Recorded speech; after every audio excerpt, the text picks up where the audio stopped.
Target online education में एक बार फिर से सभी शिक्षकों का स्वागत है। आज हम आपके सामने में दक्षता परीक्षा, डीएलएड प्रवेश परीक्षा और प्रधान शिक्षक से जुड़े हुए पर्यावरण से महत्वपूर्ण 50 प्रश्नों को लेकर आए। तो मात्र आप लोग 20 मिनट चैनल से बने रहिए और मैं आपको 50 महत्वपूर्ण प्रश्न जो आपके परीक्षा के लिए महत्वपूर्ण है वो मैं आपको बताने जा रहा हूँ। तो वीडियो में अंत तक बने रहिएगा। सबसे पहला प्रश्न कहता है ग्रीन हाउस गैस प्रोटोकॉल।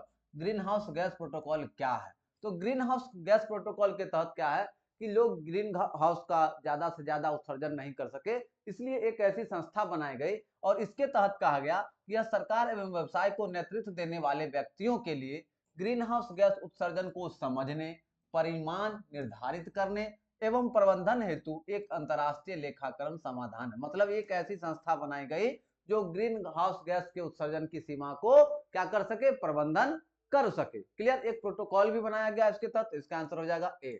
चलिए प्रश्न संख्या दूसरा। प्रश्न संख्या एक के बाद देखते हैं प्रश्न संख्या दूसरा। प्रश्न संख्या दूसरा क्या कहता है?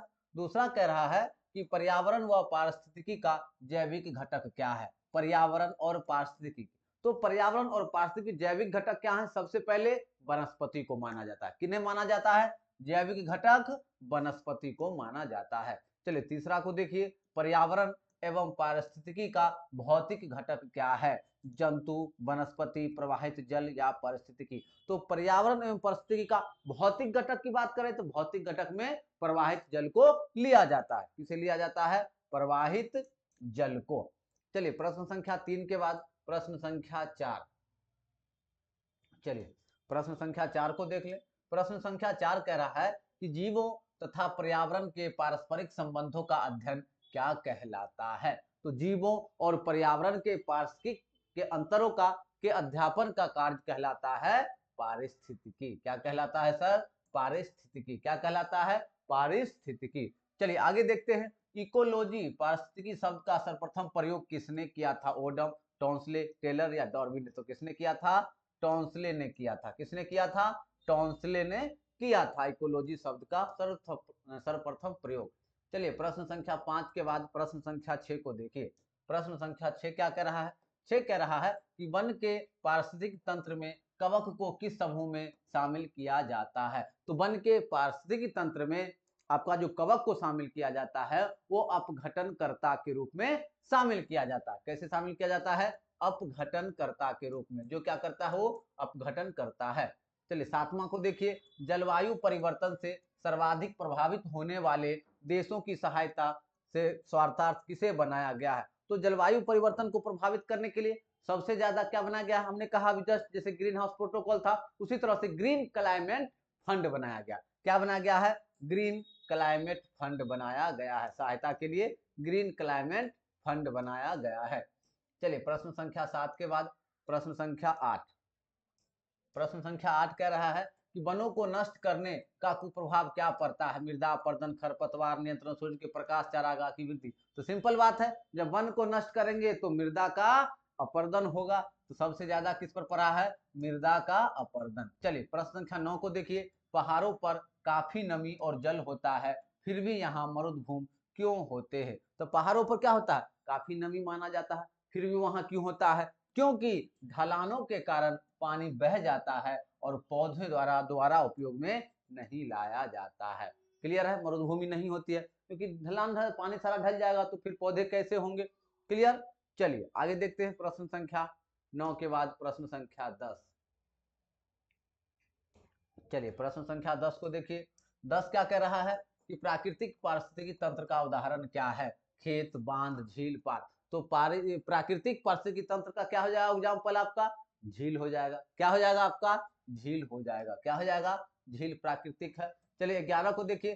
कृत्रिम पारिस्थितिकी तंत्र का उदाहरण क्या है? तो कृत्रिम पारिस्थितिकी तंत्र का क्या? प्रवाल भित्ति, वेटलैंड, खेत या नदी। तो कृत्रिम पारिस्थितिकी तंत्र की बात कर रही है तो फिर हम पहुंच जाएंगे खेत पे। कहाँ पहुंच जाएंगे सर? खेत पे। कहाँ जाएंगे? खेत। कहाँ जाएगा? कृत्रिम पारिस्थितिकी तंत्र में। चलिए क्योंकि हम लोग खेत का निर्माण करते हैं। चलिए 11 के बाद प्रश्न संख्या 12। प्रश्न संख्या 12। 12 क्या कहता है? 12 कह रहा है लवणीय जल पारिस्थितिकी तंत्र का उदाहरण है। लवणीय जल क्या है?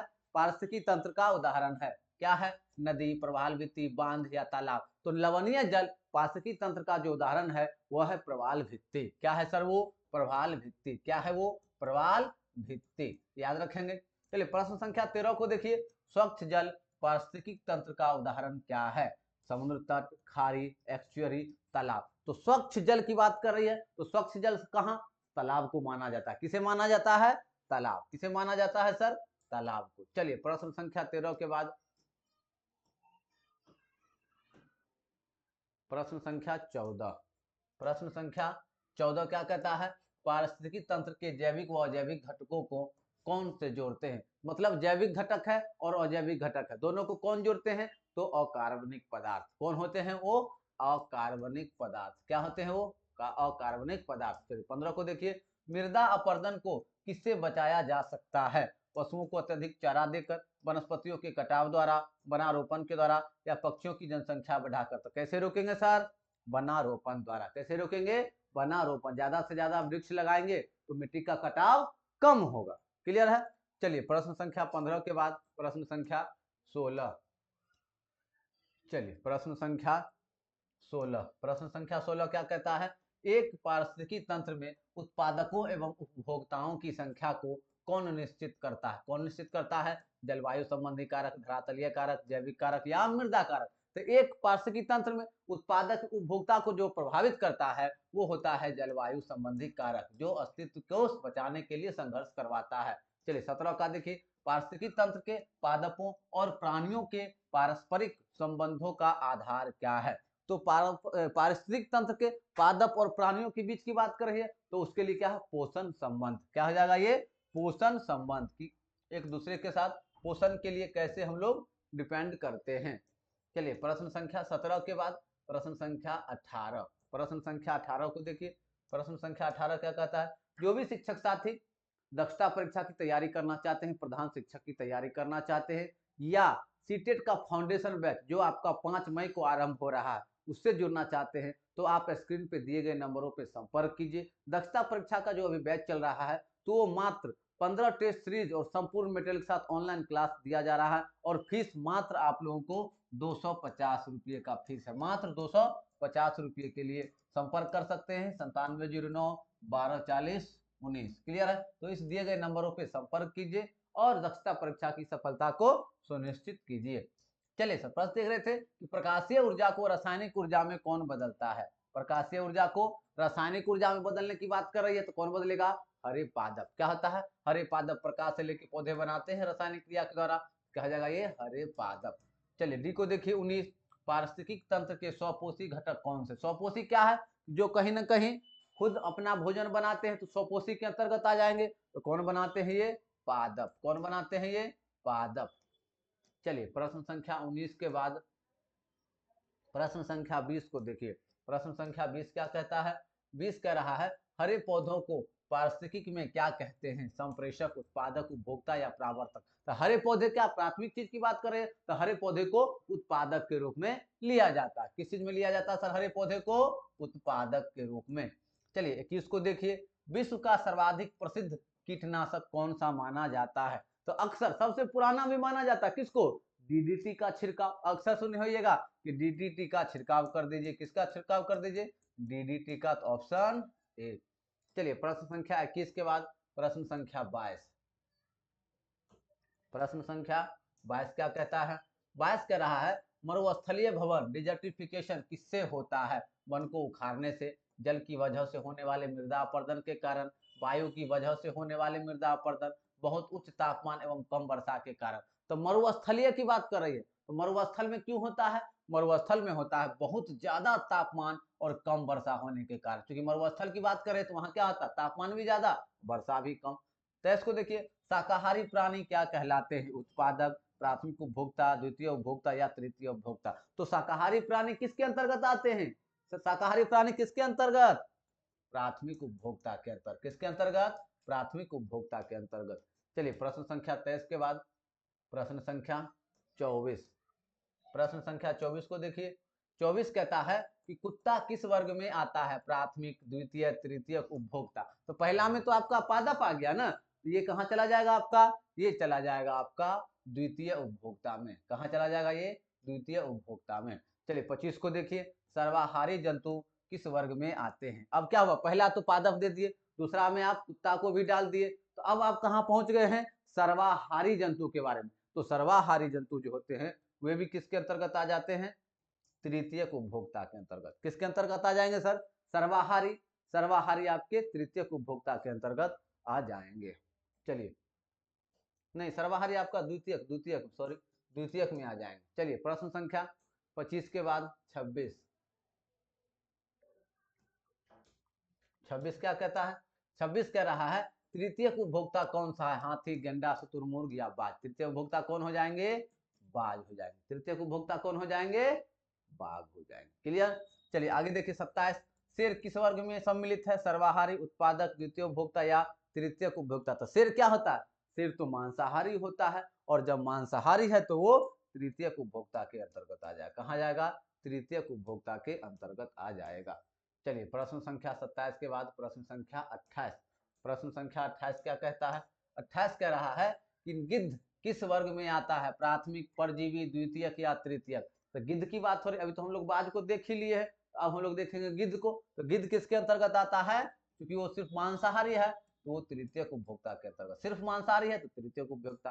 29 को देखिए, प्रकृति का सफाई कर्मी किसे कहा जाता है, प्रकृति का, केचुआ, गिद्ध, शुतुरमुर्ग या बाज। तो प्रकृति का सफाई कर्मी किसे कहते हैं हम लोग, प्रकृति का सफाई कर्मी गिद्ध को कहते हैं। किसे कहते हैं, गिद्ध को कहते हैं। चलिए प्रश्न संख्या 29 के बाद प्रश्न संख्या 30, बहुत ही महत्वपूर्ण प्रश्न है, आपके एग्जाम के लिए काफी महत्वपूर्ण है।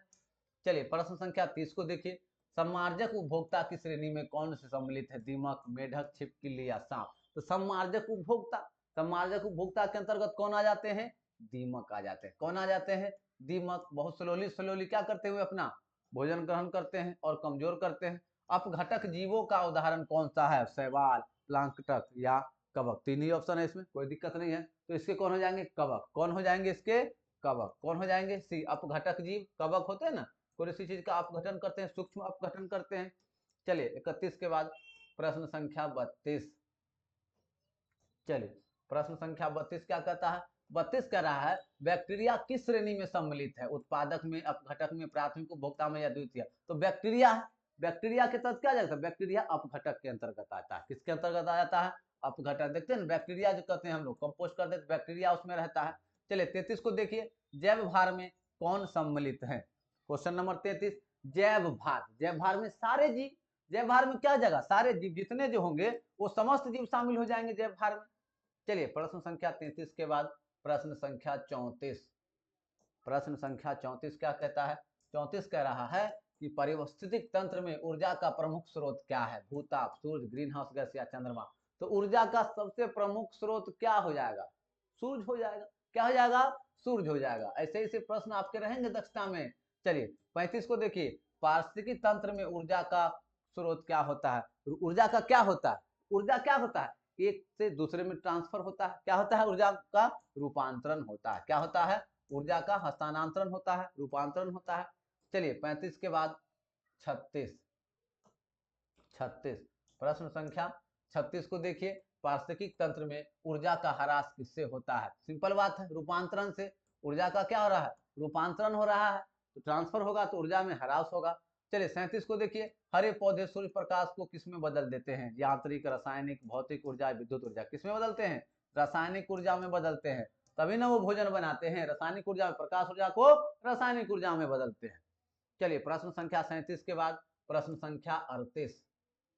चलिए प्रश्न संख्या 38 क्या कहता है, प्रश्न संख्या 38 कह रहा है कि पादपों से शाकाहारी जीवों में कितनी ऊर्जा पहुंचती है। कितनी पहुंचती है सर, 10%। कितनी पहुंचती है, 10%।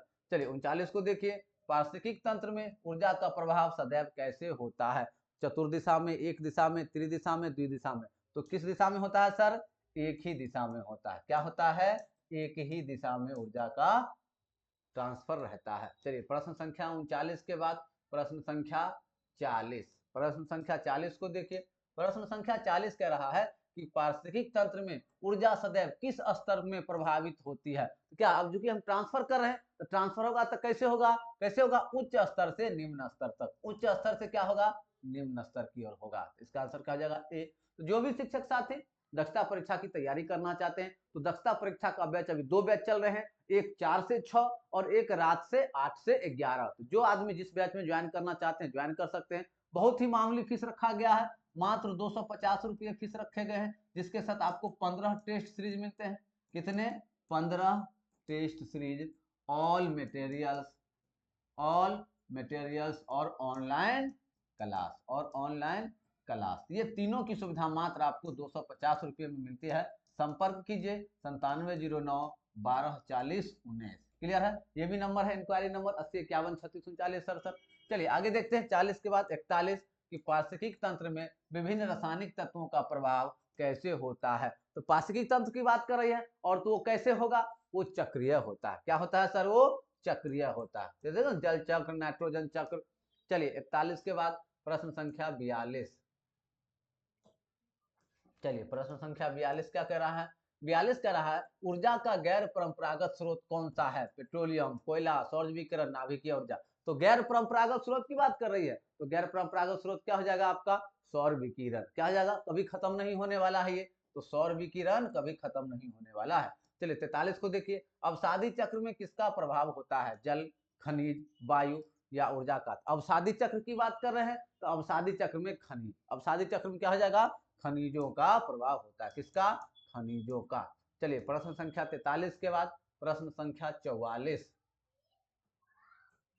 चलिए प्रश्न संख्या 44 क्या कहता है? 44 कह रहा है कि खाद्य श्रृंखला की प्रत्येक कड़ी क्या कहलाती है? उत्पादन स्तर, खाद्य स्तर, पोषण स्तर या अवशोषण स्तर। खाद्य श्रृंखला की प्रत्येक कड़ी की बात करा, और प्रत्येक कड़ी क्या है? पोषण स्तर से जुड़ा हुआ है। प्रत्येक स्तर क्या किसी से जुड़ा हुआ? पोषण स्तर से जुड़ा हुआ है। क्लियर? चलिए 45 को देखिए, हरे पादप भोजन श्रृंखला के किस स्थान पर होते हैं? तो याद कीजिए, जस्ट हम बतलाए हैं कि हरे पादप क्या होते हैं? प्रारंभ प्राथमिक उपभोक्ता के अंतर्गत आते हैं पादप। तो क्या हो जाएगा ये? प्रारंभ। क्या हो जाएगा ये? प्रारंभ। चलिए प्रश्न संख्या 45 के बाद प्रश्न संख्या 46। जो भी शिक्षक साथी ज्वाइन करना चाहते हैं वे अविलंब ज्वाइन कर लीजिए, आपकी कक्षा बेहतरीन ढंग से चल रही है। 46 को देखिए, प्रश्न संख्या 46। 46 कह रहा है कि जीवों के मध्य भोजन प्राप्त करने के निश्चित पोषण क्रम को क्या कहते हैं? तो जीवों के मध्य भोजन प्राप्त करने के लिए, भोजन प्राप्त करके निश्चित पोषण जरूरी है, और उसके लिए किस चीज पे डिपेंड करते हैं हम लोग? सिंपल बात है, खाद्य श्रृंखला। क्या कहते हैं इसको? पोषण क्रम को खाद्य श्रृंखला कहते हैं। 47 को देखिए, जीवों में ऊर्जा का हस्तांतरण किसके द्वारा होता है? जल, अवसादी, खाद्य श्रृंखला से, जंतु श्रृंखला से। तो जीवों में ऊर्जा का हस्तांतरण हो रहा है, तो ऊर्जा का हस्तांतरण खाद्य श्रृंखला से, खाद्य श्रृंखला से ही ना ऊर्जा का हस्तांतरण होगा, तो सी। चलिए खाएंगे तो ऊर्जा बनेगा, उससे ट्रांसफर होगा। चलिए 47 के बाद प्रश्न संख्या 48। 48 क्या कहता है? प्रश्न संख्या 48 कह रहा है कि एकाधिक खाद्य श्रृंखला के किसी स्तर पर मिलने से क्या बनता है? तो खाद्य श्रृंखला के किसी स्तर पर मिलने से क्या बनेगा? एक खाद्य जाल बनेगा। क्या बनेगा? एक खाद्य जाल बनेगा, एक ट्रब बनेगा। 49 को देखिए, खाद्य श्रृंखला के अंतिम सिरे पर कौन होता है? अपघटक, उत्पादक, प्राथमिक उपभोक्ता या द्वितीय उपभोक्ता। खाद्य श्रृंखला के अंतिम सिरे की बात करें तो अंतिम सिरे में क्या? अपघटक होता है, जो किसी चीज का क्या करता? अपघटन करता है। तो कौन हो जाएगा ये? अपघटक। क्या हो जाएगा ये? अपघटक। चलिए प्रश्न संख्या 50। चलिए प्रश्न संख्या 50। तो प्रश्न संख्या 50 क्या कहता है? 50 कह रहा है कि खाद्य श्रृंखला की सबसे कमजोर कड़ी कौन सी होती है? तो सबसे कमजोर कड़ी क्या होगा? जो सर्वोच्च उपभोक्ता होगा, जो सब चीज खा रहा होगा, सबसे ज्यादा उपभोक्ता कर रहा होगा, तो सबसे कमजोर कड़ी वही है जो पूरे श्रृंखला को बर्बाद कर रहा है। तो कौन हो जाएगा? जो भी शिक्षक साथी क्लास से जुड़ना चाहते हैं, ये इस नंबर पर या 9709124019 इस दिए गए नंबरों पर संपर्क कीजिए, और आप अपनी कक्षा को करते रहिए और अपनी सफलता को सुनिश्चित करते रहिए। हम आशा करते हैं कि आपको ये कंटेंट अच्छा लगेगा। फिर एक नए वीडियो में एक नए टॉपिक को ले जाएंगे। अभी आपका यूट्यूब पे लाइव क्लास भी अपलोड है, लगभग 10 क्लास हमने लाइव क्लास को अपलोड किया है। 3-3 घंटे की कक्षा है, 4-4 फैकल्टीज है, तो उन सारे वीडियो को भी देखिए, ताकि आपके ज्ञान में उत्तरोत्तर वृद्धि होती चली जाएगी। फिर मिलते हैं अगले वीडियो में, तब तक के लिए जय हिंद।